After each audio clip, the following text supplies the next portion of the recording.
thanks for all of you for coming. I also wanted to just say that I'm grateful to be here on the unceded territory of the Musqueam and the Tsleil-Waututh and the Squamish nations, and I am a full-time grateful visitor on the territories of the Lekwungen and Tsimshian speaking peoples in the city now called Victoria.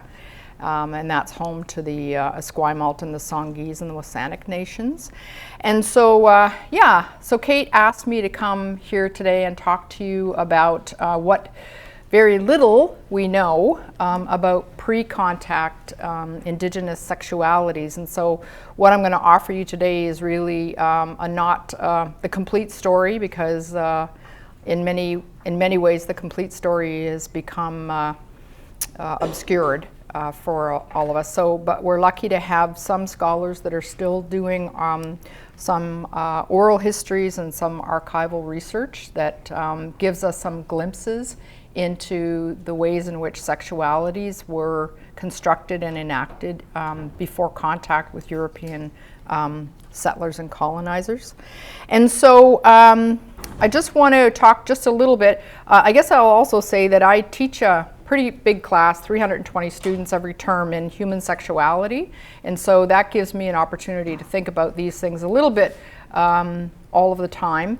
But one of the things that I like to emphasize with those students is that, that we learn to be sexual. And so I probably don't need to tell most of you here that, your sex life is pretty much half written the day you're born, right? Because you're born into a time and into a culture and into a family and a community that shapes who we become sexually. And so in terms of understanding the ways in which Indigenous peoples constructed and enacted their sexualities prior to colonization, it's important that we think about that, right? And so, all of us are constantly being shaped. I just turned 60 in April. Yay!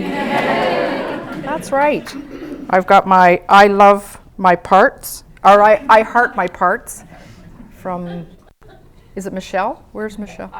Yes, Options in Sexual Health, thank you. But we're constantly being shaped and reshaped over the life course. Those of you who are 60 plus or around there will remember that the ways in which we were taught to be sexual were very different than the generation that's currently growing up. And so, there's lots of rules and regulations about, how we are gendered, but also how we are sexed, right? And so I won't belabor that distinction, but the sex isn't just an activity. Sex and reproduction are part of our sexuality, and gender is part of our sexuality, but those things are distinctly constructed in many cultural contexts. And so hopefully you'll get a sense as I'm talking today about how the reshaping of Indigenous sexualities, and I would say shaping, it really should be, something a bit more forceful, because shaping sounds a little too calm and encouraging. But lots of ways in which we're rewarded and punished for enacting our own sexualities in the cultural context in which we live. And for those of you who are two-spirit or who are non-binary and who are just a unique, authentic sexual person will know that there's lots of constraints about how we can even feel our sexualities. And I'm using up as a plural because I think the term in a singular is quite limiting for us, and it doesn't really help us to engage with all of the dimensions of our sexualities. And so again, I give you this background really just as a foundation for what I'm going to talk about for the rest of the time that we have together. And so again, for those of you who are not well-versed or familiar with Indigenous peoples or Indigenous worldviews, I'm just going to do, this is going to be a very short sort of overview, again, to create some foundation for the ways in which I'm going to talk about sexualities later on. And so, again, most of you will be familiar with these things, but within Indigenous paradigms or worldviews, the notion of holism is foundational, and that is that basically we cannot understand any experience or phenomenon in isolation of its related dimensions. And the idea is that pretty much everything is related. And so pulling something out and out of context and trying to explore it and understand it is meaningless, because we have to account for its relationship to other things and how those contexts and situations and relationships and experiences shape that phenomenon.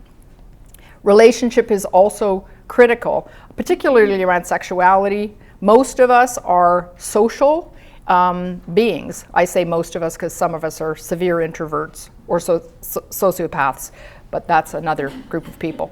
But most people are social, and most of our sexual activities are also social. Some of them are singular, and that's great too, because we heart our parts. But many of our sexual experiences are social, and so obviously, relationship is going to be a big part of understanding that element of our experience. But just in general, Indigenous worldviews tend to be grounded in this notion of relationship, and not just with one another, but with the natural world as well as spiritual, dimensions of life. The idea that things should be balanced is slightly different than what Western paradigms would tell us about, particularly about wellness.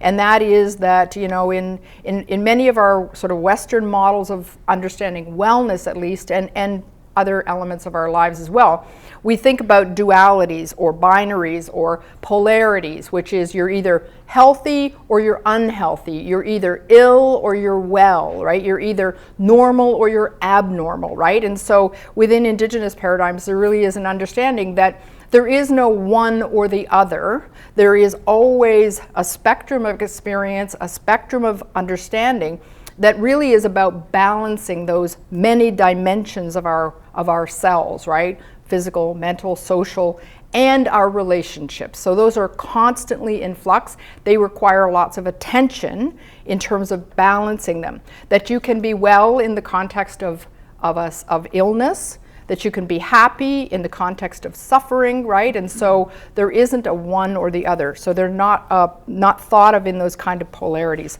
And then respect, and respect becomes more relevant when I'm talking about sexual diversity in particular. But again, that respect isn't just about, it's not just about the word. It's about understanding how respect is experienced by others.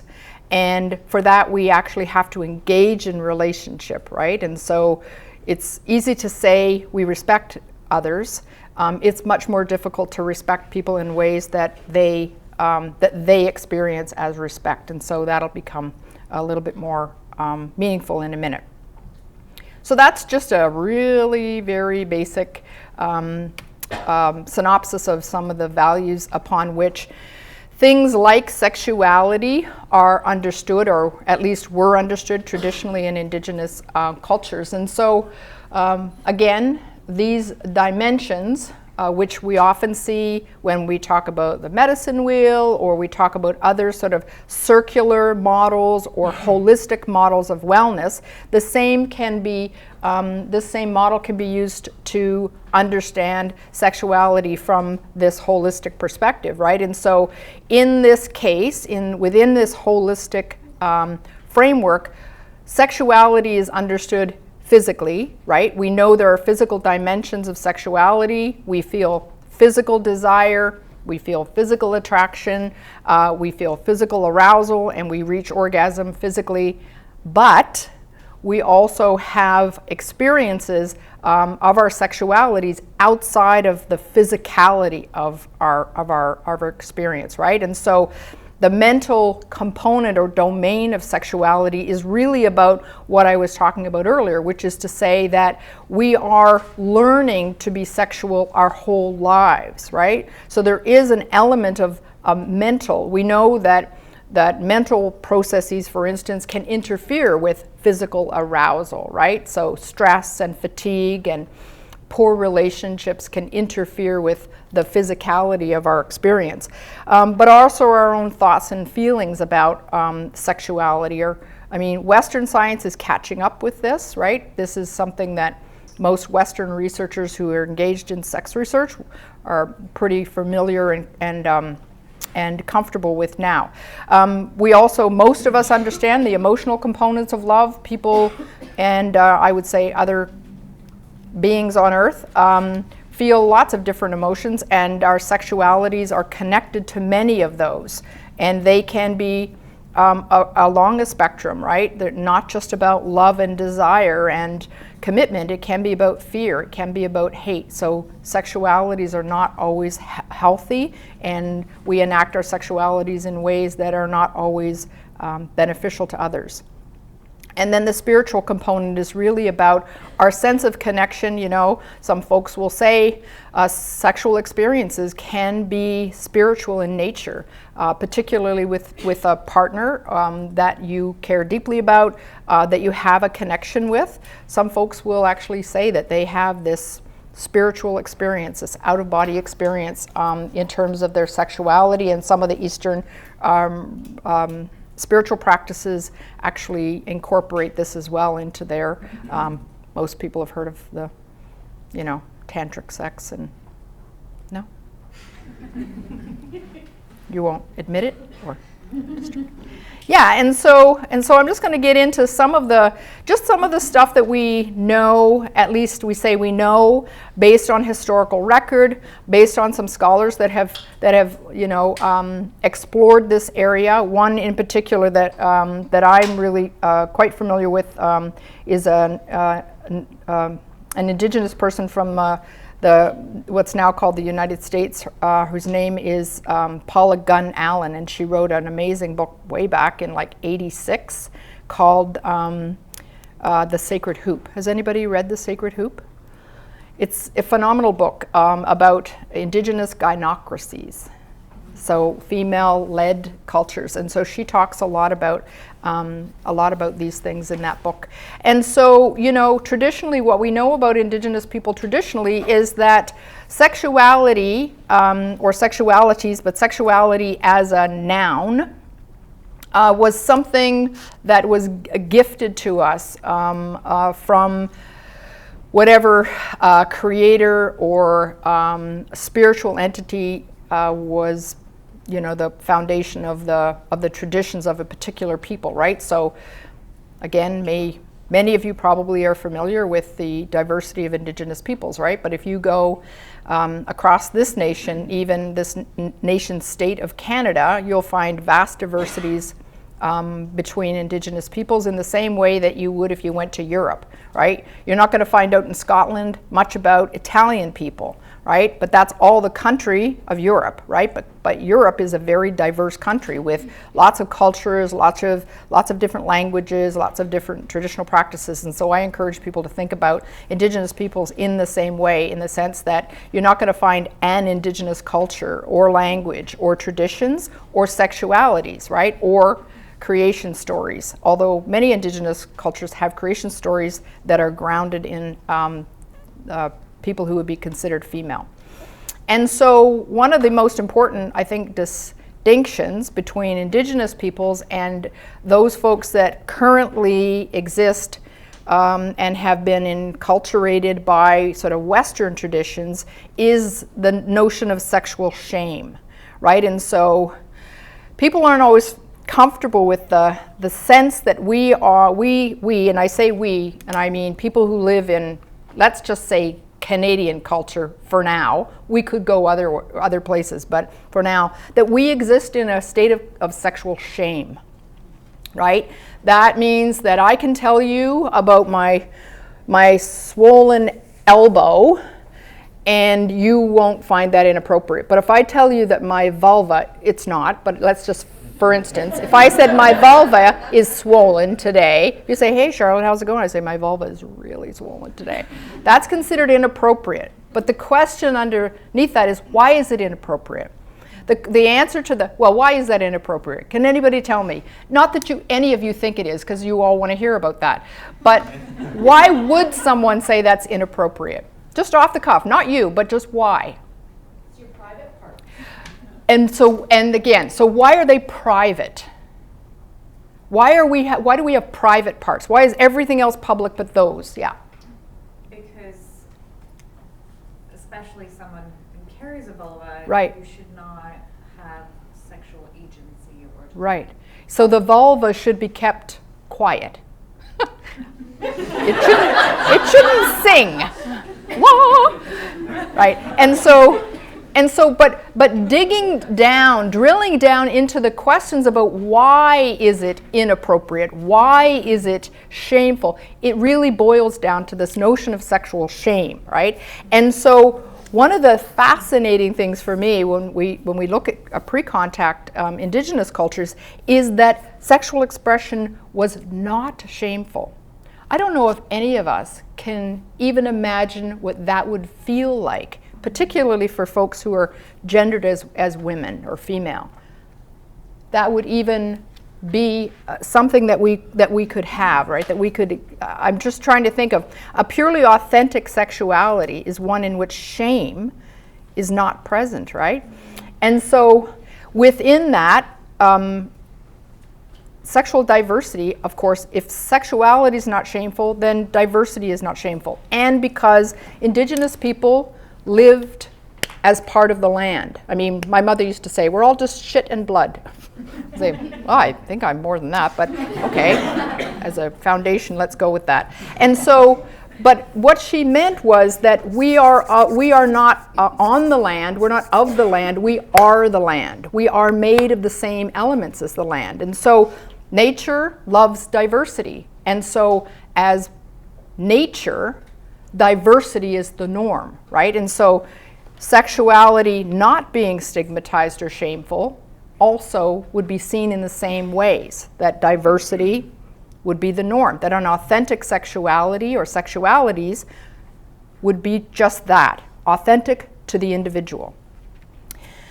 Because people respected the autonomy of others, imposing on that autonomy and risking the sexual safety of those people was considered one of the worst crimes, if you will, right? And so there was overarching protection of that. Now, again, I'm saying this like it was universal, and it wasn't. But what I'm saying is, in the cultures where this was the case, and we look, and we've actually been able to, well, not we, I haven't been there, but people have found cultures existing today where there are very similar kinds of values and practices around sexuality, right? So for those people who say, yes, says you, or says somebody, we don't have any evidence, there is evidence that's happening now.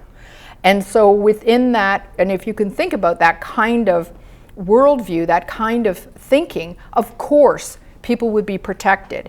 And of course, imposing one's sexuality on the autonomous sexuality of someone else would be considered like really, like, I don't know what else I can say except criminal. Now, there has been no culture, to my knowledge, on Earth across time, or societies that has left sexuality completely unregulated. And so even within those cultures, we know that incest taboos, or even marrying within one's clan, was considered inappropriate, was frowned upon, was oftentimes not permitted because of some of the issues that can happen.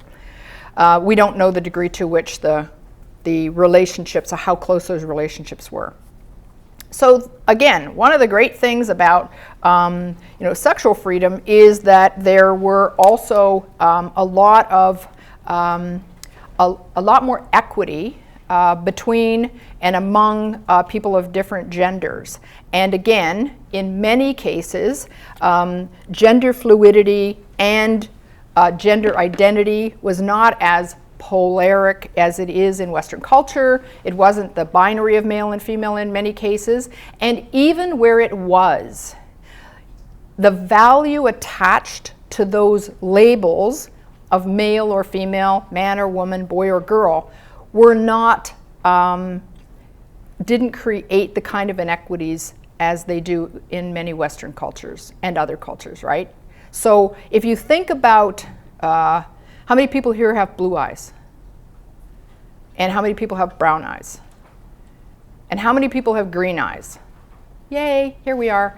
Right, so we're a minority, right? But there's no value attached to blue eyes and brown eyes and green eyes. Green eyes are a minority in terms of eye color, but there's not really, nobody says, oh, green eyes, fuck you.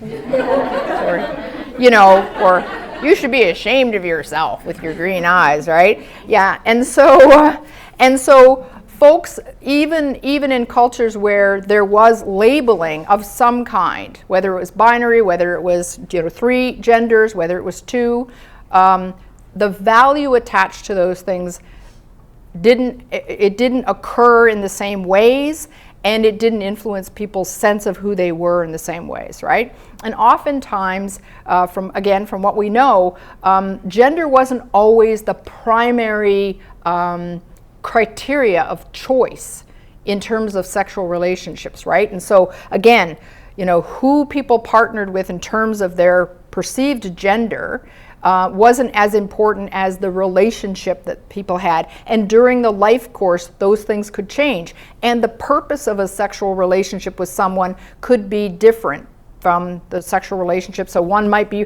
for the purposes of procreation, another might be for the purposes of economy, another might be for the purposes of what we call love or attraction, right? And so those things, again, were also quite fluid and open. We've talked about this, and this is one of the sort of key features of our sort of discourse around pre-contact sexualities, the notion that for Two-Spirit people, and I know different people define that term differently, but let's just say people who are not primarily, cisgendered, primarily straight, I guess. There was not only respect for those folks, of course, because if you engage in values of diversity and sexual autonomy, of course you're not going to stigmatize people who are living their autonomous sexualities and genders. But those folks were seen to have gifts that other people didn't have, like green-eyed people maybe, right? And so they were minority, but not minority with a value attached to that. So minority didn't equal inferiority, right? And so I've already talked about the notion that lots of different kinds of gender construction across cultures, but for many, there just wasn't the sense of shame and stigma around folks who weren't assigned or didn't assign themselves the procreational identity of male and female, really, because that's what that's based on, and that has its roots in Christian religion, which I'll talk about in a minute. And so, it bears mentioning, given these circumstances, that people knew a lot more about sexuality a lot younger, right? If you don't feel sexual shame, then sharing information with your children about sexuality is not going to be shameful, because silence can create shame as well, right? So what we don't say to kids can create anxieties or fears about speaking about sexuality or being sexual, right? And so lots of folks engaged in early sexual education. Kids knew about childbirth, about menstruation. They understood that as elements of the natural world, along with our four-legged and winged and scaled brothers and sisters, that sexuality was part of that natural experience of the world. And one of the things that I really love, and I'll talk about it in a minute, is just the sense of agency that that children would have had around around their bodies and their own sexualities. And again, I try to wrap my head around how that might feel. My mom was raised by her paternal grandmother, and she was taught to call her vulva her mustn't touch. And I thought, wow, that's pretty overt. There's, you know, you don't get any more clear about that. And yet my mother, which I don't know where it came from, but she, when we were teenagers, one of my sisters had a child when she was 16, and so my mom raised that little girl, and she used to sit on the floor and play with herself, as children do, and we'd be like, Jesus, and you know, Mom, she's playing with herself.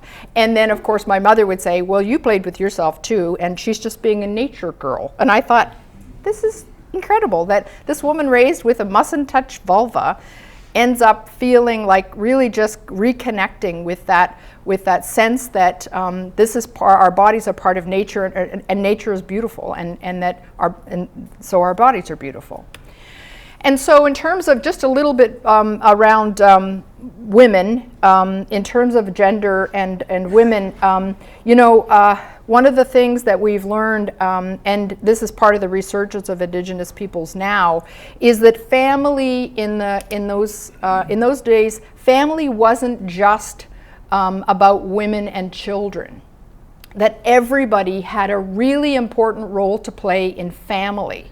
Now that didn't mean that that women didn't take leadership roles, because clearly there are some elements of female life, particularly around reproduction and child rearing, that are specific to women. Not all of them, but so female leadership in those ways around birth work and around women's transitions in terms of their life course, which I'm going to talk about in a minute, really were taken on by other women. And again, this is not about power or relegating that which is undervalued to women. So if we can imagine egalitarian societies where people have roles to play by virtue of their knowledge and their strengths, I don't just mean physical strengths, but those roles and expectations and responsibilities are not given value over or under others, right? And so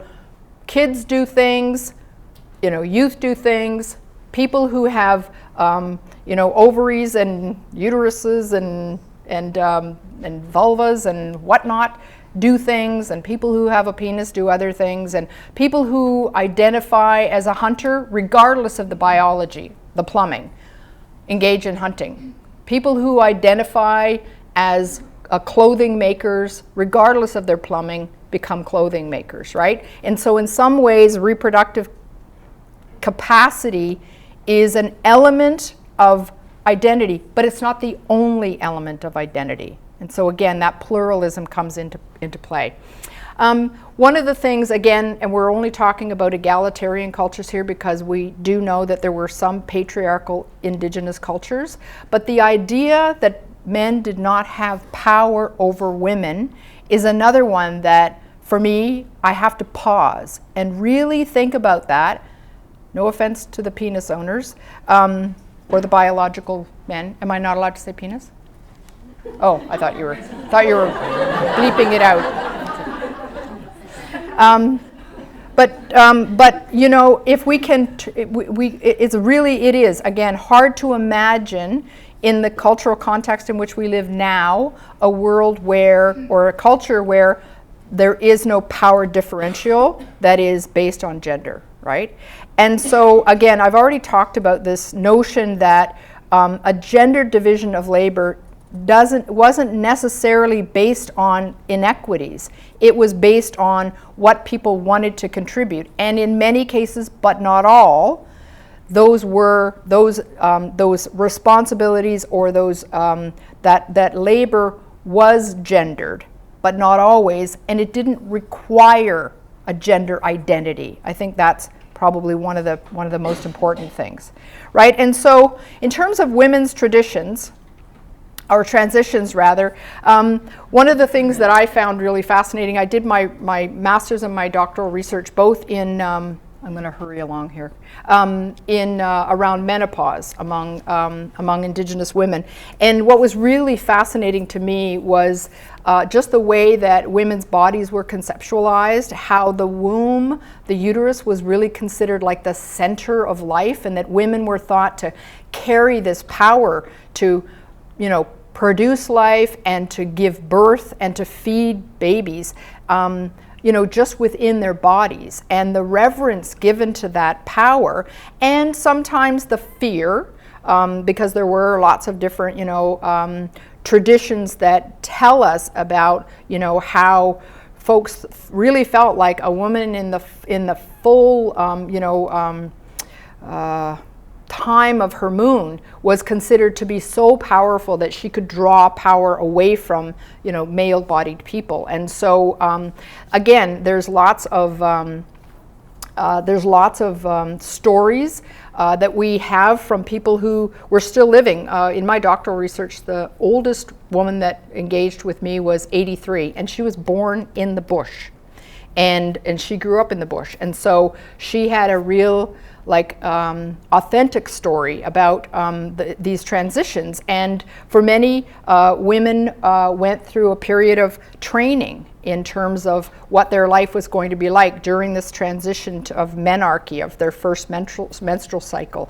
And there was often celebrations of this transition, and people are starting to do that again. And one of the things we know from the historical record is they had these, what they used to call menstrual huts, and in some cultures they still have them. And people are starting to use the term moon lodges, which is more, it's more aligned with the conceptions of menstruation and reproduction in those pre-contact societies. And so, you know, imagine, if you will, starting your period and going off and resting for 5 or however many days you have, right? And visiting with other people who are on their moon time. And so again, you know, this early explorers and anthropologists saw this as a way of restricting women, of stigmatizing menstruation and menstrual blood, of, you know, sort of excluding women when they were on their moon time, because again, Western folks, they had this perception that menstruation was dirty, that menstruating women were unclean, and that they should be isolated. And so that's the frame of reference they used for understanding the Moon Lodge. But if you talk to folks who have been there and folks who learned from those people who were there, that wasn't the case at all. There was just a sense that women became very powerful, and that power could interfere with the power of, no offense again for the male-bodied people, but the power of men. And in many cases, men had to go out on a vision quest and other kinds of external activities to gain power from nature, from the environment, that women were thought to carry with them all of the time in the form of their capacity to bring forth life. And so even when women were no longer reproductive, you know, in their, like, in terms of giving birth to other children, they were still seen as leaders and birth authorities, and had authority over those things which related to women's capacity to give birth. And so, you know, standards of beauty included gray hair and wrinkles. Wouldn't that be nice? Would it? I don't know. Right, and so I'm just going to, my last 2 slides are focused on colonization, and I do that for a reason. I didn't want to, at first I wasn't going to talk about it at all, and then I thought, well, some people maybe aren't really familiar with what happened, so I'm ending it. I wasn't sure whether to begin it or end this talk with colonization, but I hope that I've created at least a picture for all of you of how things were before I talk about how things became. And because I don't like to be doom and gloom about these things, and or deficit focused. But Christianity, no offense to Christians or any other religious tradition, but in those days, and to some extent currently, Christianity and other religious traditions, but certainly not all of them, really stigmatized sex in general. sex, particularly sex outside of marriage, particularly sex outside of procreation, right? You know, there's a story of Onan in the Bible that says something like, it's better to cast your seed into the womb of a whore than put it on the ground, or some such thing. And so there was this context of sexual shame that came with European settlers. And the residential schools, and if you haven't heard of it, then I'm going to have to ask you to leave. No, I'm just joking. But if you haven't, please just Google residential school. But in the context of residential school, children, I don't even like to call them residential schools, I like to call them children's prisons, because that really was what they were. But in those schools, little kids were indoctrinated into this sense of sexual shame, and at the same time were being sexually abused. And so this is, talk about shaping a whole, not one generation, a whole series of generations of people around sexuality, right? And so sexual shame, but also the shame of being Indigenous and sexual was promoted in these schools, right? Anything that deviated from procreationally based sexualities was stigmatized, was defined as deviant and sinful, right? And this is, again, layered on to the racist ideology already in those schools, right? And so, but in a larger context, missionaries often were promoting this idea of a male creator, of a male God, if you will. So taking away any sense of female power, of female spiritual power, right? And so within the spiritual realm, folks were encouraged to think about a male creator with, sort of omnipotent power that believed in this stigmatized sexuality.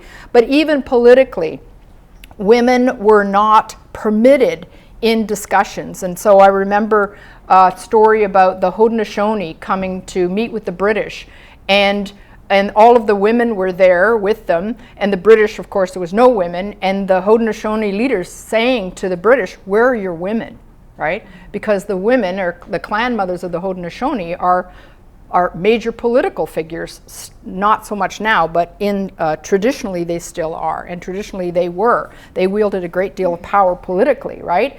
And so, again, on top of that, with respect to sexuality, in particular, Indigenous women were often sexually exploited or abused outright, and yet the depiction of those women was that they were immoral, seductive, seducing the poor guys, and inferior to white women in every way, in the way they looked and in the way they acted, right? Here's the good news I'm going to end on. There has been a resurgence, right? So it really started many generations ago with lots of folks in the 70s, I remember, with the Indian Brotherhood movement and so forth. But the TRC has really brought home the damage done by the residential schools, particularly by this religious interference in people's lives. And what has been less talked about, people have talked a great deal about sexual abuse that these kids endured for many years on end, which is devastating and destroying to the human spirit. But little has been talked about in the ways in which sexual shame was promoted among these children, right? And so what the good news is that the youth, and to some degree us old people, are really leading a resurgence in this non-Western traditional ideologies around sexualities and birth authority, and so I've just been so privileged to work with some of these young folks who are really trying to just reconnect with those values that led to sexual freedom, but also sexual wellness, right, in a really holistic way. And so I'm really happy for them. I don't know that any of us old people are going to be able to relearn those things, but just the fact that that's happening for me in this late stage of my career has been really renewing, at least for my spirit, right? And so I'm going to end there. I'm very grateful that you've all listened to me. I'm happy to take questions, and let's just leave it at an awkward ending like this. Do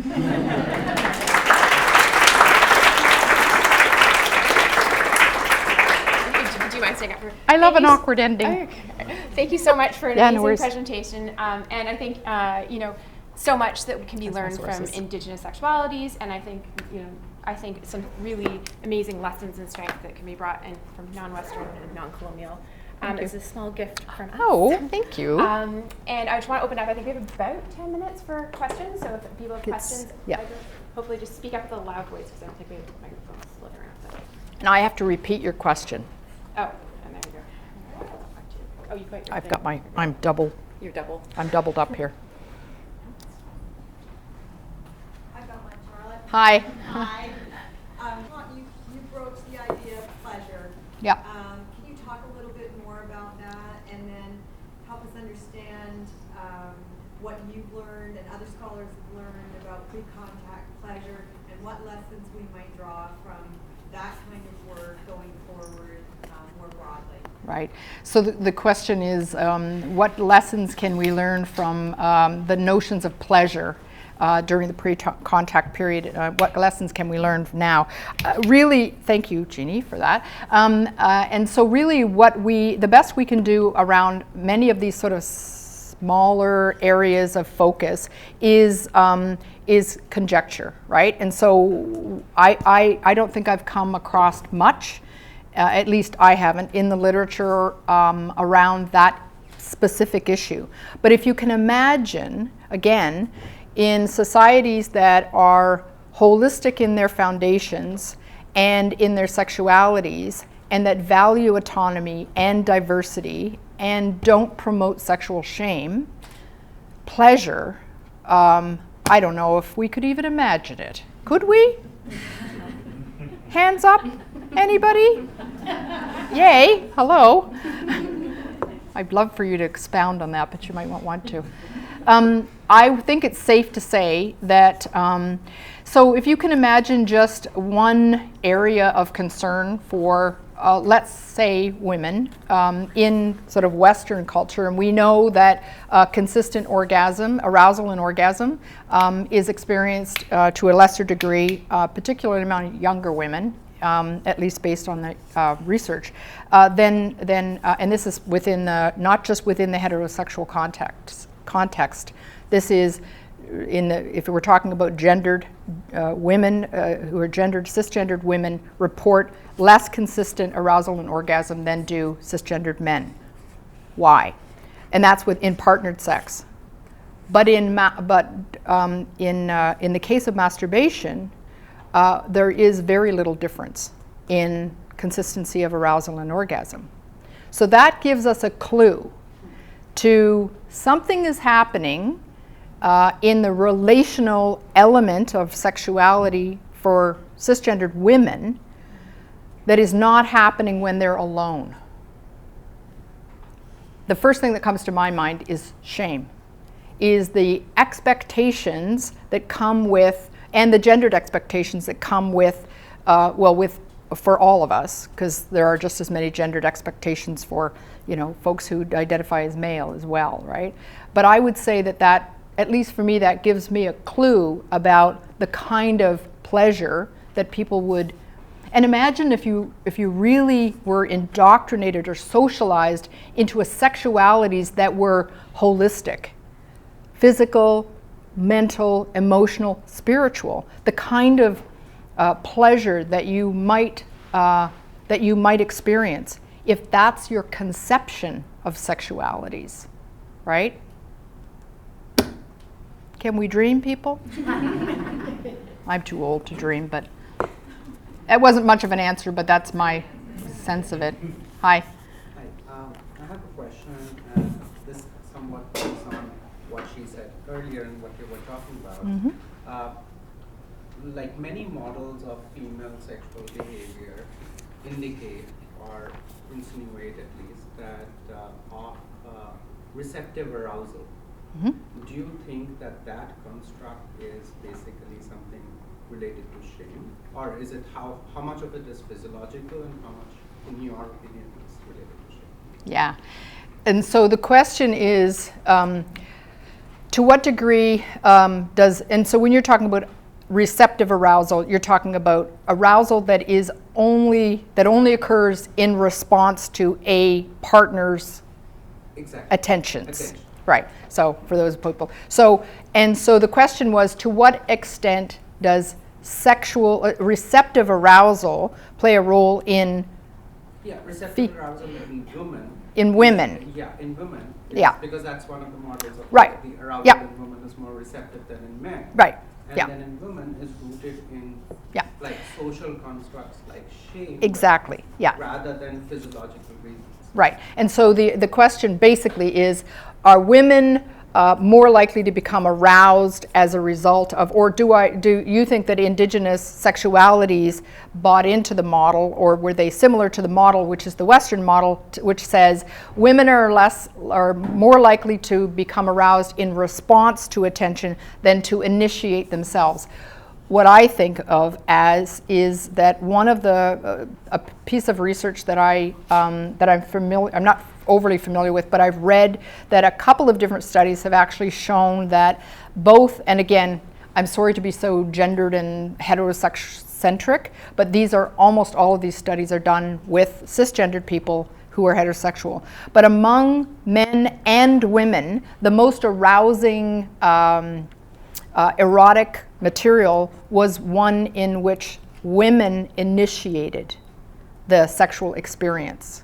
And so that tells me something, that both men and women found that most arousing.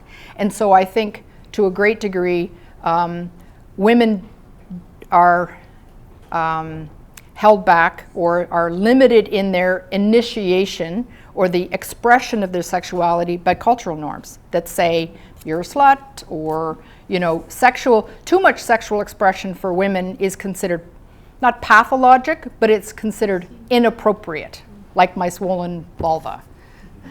That's going to go on the historical record. They'll be like, oh, I know Charlotte, she's got the swollen vulva. I don't. Not for like 10 years. I'm just joking. Yeah, I think to a great degree that does have a lot to do with the way we've socialized, not just women, but people who partner with women to be. I've heard some recent study that said that was talking about how women are socialized to smile. That the expectation is that when you encounter someone, women are expected to smile at them, and when they don't, they're considered to be unfriendly. And that same, yeah. And so if you can think about, yeah. Can I ask one question? Yeah. For I guess many of the researchers, students in the room, some clinicians I think as well. But what would we talked a bit about this earlier today, but just what would be your advice in terms of how to shift some of that public discourse as well as policy discourse away from sort of the deficit-based model and towards more of a holistic, including sexual pleasure, including sexual rights? Like what can people do to help? And so the question is, what can we do to shift the discourse, even the research, away from sort of a deficit-based focus on, I'm assuming you mean like sexual ill health and infection, to a more holistic? Well, this is the reason that I do these kinds of talks, is that I'm hoping that when people see an alternative that is I would say more palatable than the one we have now, another model that has sustained societies over millennia and that is still benefiting people today in cultures that are more egalitarian and less modern. One of my favorite people in the whole world, Madeleine Dion Stout, she's a Cree scholar and I'm very humble and fortunate to say a friend of mine, says that tradition is more modern than modern is. And that is to say that this resurgence I'm talking about is the new modern way of thinking, because I say Canadian society has finally circled around to discover these holistic ways of thinking about things, right? This is all the new modern way of thinking, which is really traditional Indigenous ways of thinking. And so at my old age, I'm trying to just share those models with people so that they see that there is some value, not even now, there's value now more so than ever in adopting these models and engaging in research that actually draws on the strengths of people. I would love to do a big research project on people who have an authentic sexuality. Wouldn't you love to know what they're going through?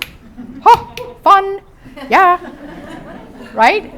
I mean, there's been no research that I'm aware of, and very little literature into this notion of authentic sexuality, which is again what all of this paradigm, this worldview, these models are encouraging, right? They're promoting authenticity. I know, it's like a mustn't touch, right? Hi. Thank you for your presentation, Charlotte. Thanks.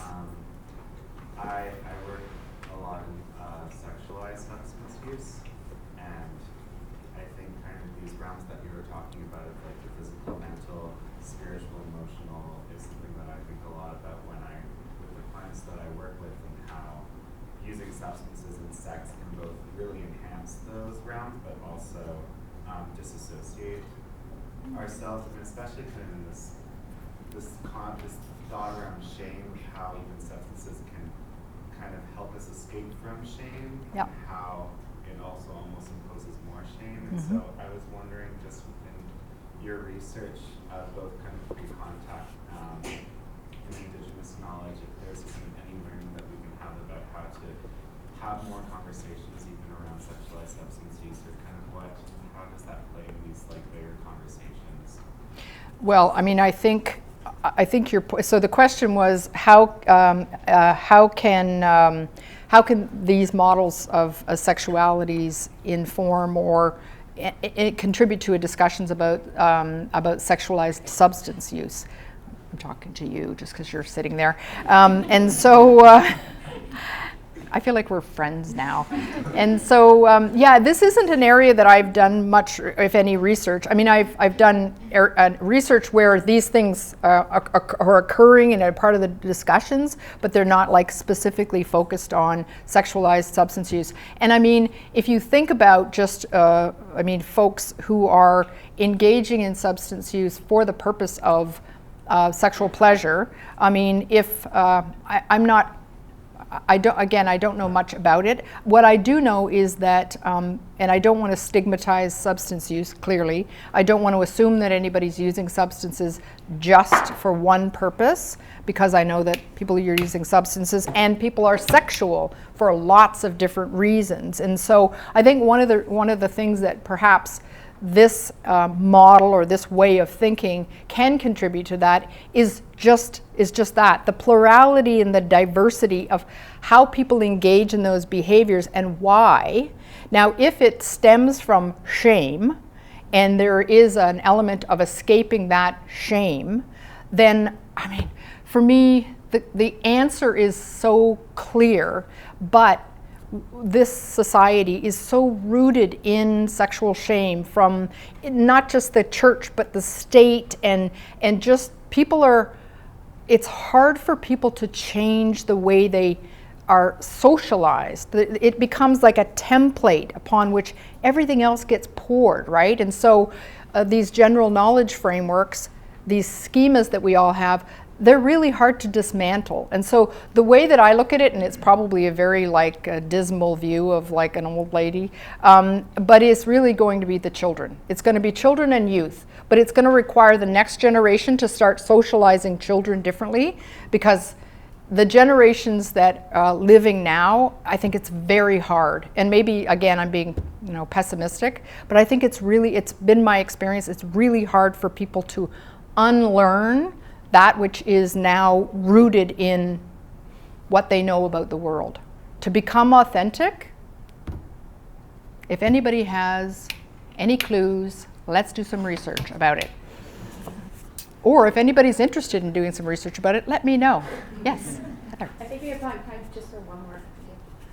Michelle, Oh, the pin lady. so in relationship to that, I'm Yep. thinking about the standards that are set by the Ministry of Education in relationship to sex ed. I know. And I mean, it's K to 12, and actually Yeah. in BC, it's some of the better standards Yeah. across the country. I think still we even push the boundaries a little bit more. Yeah. But I'm wondering if there's been an Indigenous lens on those, because I'm thinking about traditional ways of being and allowing authenticity to be a piece of that. So has there been Indigenous eyes on that? Not to my knowledge. I know of an amazing group of youth. I think they used to be called the Native Youth Sexual Health Network, Yeah. with Jessica Danforth and Aaron Consmo, and I've done work with them, and I know that they are a small but mighty group of people who are really promoting that. But I think most of their messaging is in Indigenous communities with Indigenous youth, and again, there's this notion of, even when we talk about capacity building, we always think of like the Western world teaching the Indigenous world something, when in fact there's so much that the Western world can learn from Indigenous cultures. And I think I really just think it's all of us talking about it and maybe doing an amazing big piece of research. Perfect, and thank Yay. you so much, Charlotte, for all Thanks, your folks. leadership and work.